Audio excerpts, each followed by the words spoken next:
पाकिस्तान में बिजली की मजमूई पैदावार 46,000 मेगावाट से ज्यादा है। 28,811 मेगावाट बिजली थर्मल जराये से बनाई जाती है, जबकि 10,635 मेगावाट बिजली आबी वसाइल से हासिल होती है। हवा के जरिए 1838 मेगावाट, जबकि शमसी कुव्वत के जरिए 882 मेगावाट बिजली मिलती है। गन्ने के फोक से 249 मेगावाट बिजली बनती है और एटमी यानी न्यूक्लियर जराये से 3,620 मेगावाट बिजली का हुसूल मुमकिन हो पाता है। बिजली के पैदावारी जराये के हवाले से पहला तजाद तो यही निशानजद हो जाता है, वो ऐसे कि पाकिस्तान में आबी वसाइल के जरिए लाखों मेगावाट बिजली तैयार करने की सलाहियत मौजूद है, लेकिन इस वक्त कुल बिजली का निस्फ थर्मल जराये से तैयार किया जा रहा है। आबी वसाइल से बनने वाली बिजली ज्यादा से ज्यादा चंद रुपए फी यूनिट अखराजात लेती है, जबकि थर्मल बिजली के हुसूल के लिए कोयला, फर्नेस ऑयल और मुख्तलिफ गैसेस जलाई जाती हैं, जो जाहिर है पानी से बहुत ज्यादा महंगी पड़ती हैं।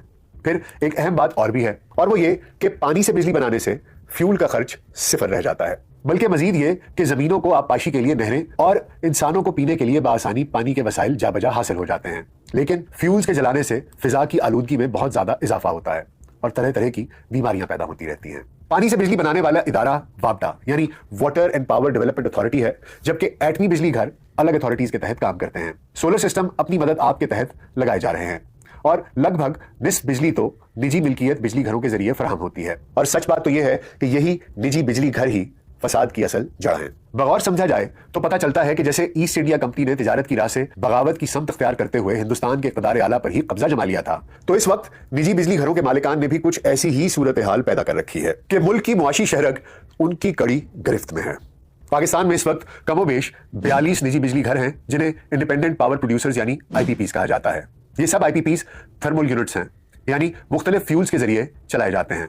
मुल्क में सबसे पहली निजी power company hub power company थी, जिसका मंसूबा सन 1988 में बेनजीर भुट्टो हुकूमत के दौरान बना। उस वक्त के सदर गुलाम इसाक खान ने बीबी की हुकूमत को अचानक रुखसत कर दिया, तो नवाज शरीफ फ्री मार्केट इस्लाहात का एजेंडा लेकर वजारत उज़्मा के ओहदे पर विराजमान हो गए। सन 1992 में नवाज शरीफ हुकूमत में हब पावर प्लांट के मुआहदे पर दस्तखत हुए। ये प्लांट 3581 मेगावाट बिजली बनाता है। उस वक्त मुआहदे में लिखा गया कि रियासत पाकिस्तान बिजली खरीदे या ना खरीदे, बिजली की जरूरत हो या ना हो, बिजली बनाने की कैपेसिटी के मुताबिक प्लांट के मालिकान को अदायगी लाजमी करना होगी। और सिर्फ यही नहीं, बल्कि ये रकूम डॉलर्स में अदा की जाएंगी। इसमें आलमी मंडी में तेल और गैस की कीमतों का उतार चढ़ाव उसकी कॉस्ट में शामिल हो जाता, और उसके बाद रुपए की कीमत ऊपर नीचे होने से आप अदायगी डॉलर्स में करते हैं।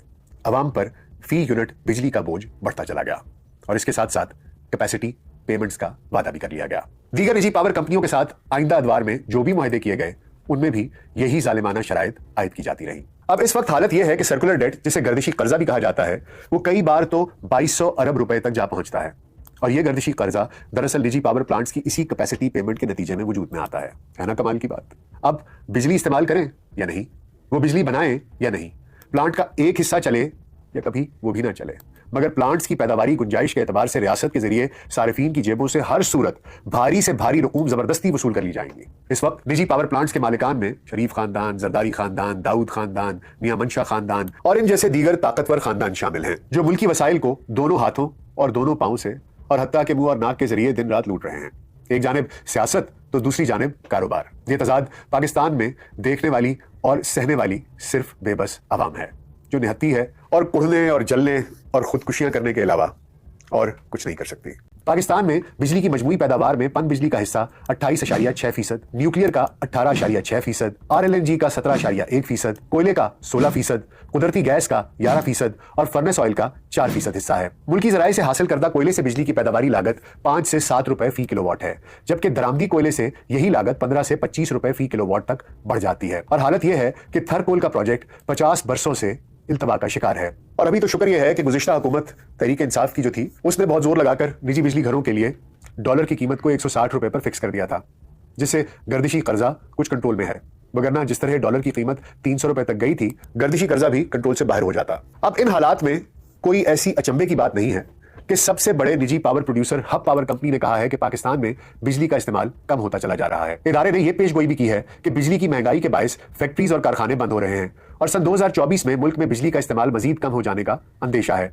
हबको के मुताबिक सन 2023 में बिजली के इस्तेमाल में छठा हिस्सा कमी आई। हबको को अपनी गुंजाइश के मुताबिक इस बरस 3.5 मिलियन टन कोयला दरकार है, लेकिन यह कंपनी महज 7,50,000 टन कोयला खरीदने का इरादा रखती है। इसका मतलब यह है कि हबको अपनी कुल गुंजाइश का 5वां हिस्सा बिजली बनाएगा और गलत मुआहिदों का फायदा उठाते हुए कीमत पूरी गुंजाइश की ही अदा की जाएगी। अब मामला यह है कि गुज़िश्ता 40 सालों से जो बोया है वो काट रहे हैं।